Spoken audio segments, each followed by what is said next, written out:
मोर्चा संदर्भात अजित पवारांनी भाष्य केलंय। आरक्षणाबद्दल काळजी करण्याचं कारण नाही, योग्य तो मार्ग काढला जाईल असं अजित पवारांनी आश्वासन दिलंय।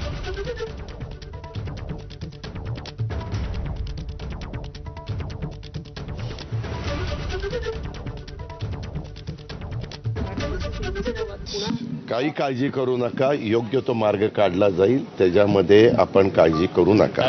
मराठा वर्सेस ओबीसी हा वाद पुन्हा काही काळजी करू नका, योग्य तो मार्ग काढला जाईल, त्याच्यामध्ये आपण काळजी करू नका। दरम्यान नागपूरमधल्या या ओबीसींच्या मोर्चावर राधाकृष्ण विखे पाटलांनी प्रतिक्रिया दिली आहे। ओबीसी समाजाला आरक्षण देताना मराठा समाजानं कधी विरोध केला का किंवा कधी मोर्चे काढले का किंवा अशा पद्धतीनं वक्तव्य केलं का असं विखे पाटील म्हणाले।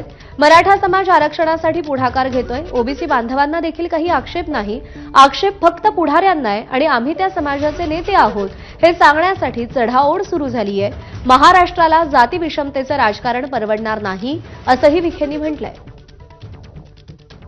ओबीसी समाजाला आरक्षण देताना कधी मराठा समाजाने विरोध केला का, कधी मोर्चे काढलेत का, कधी अशा प्रकारचे वक्तव्य केलेत का? आपण एक बंधुत्व भावनाच इतक्या वर्ष आपण सगळे राहिलो।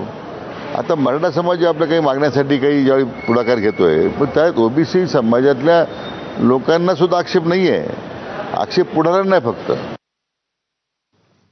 पुढची बातमी आपण पाहूयात। बातमी नागपूरमधून ओबीसी आंदोलक लक्ष्मण हाके यांनी मराठा आरक्षण उपसमितीचे अध्यक्ष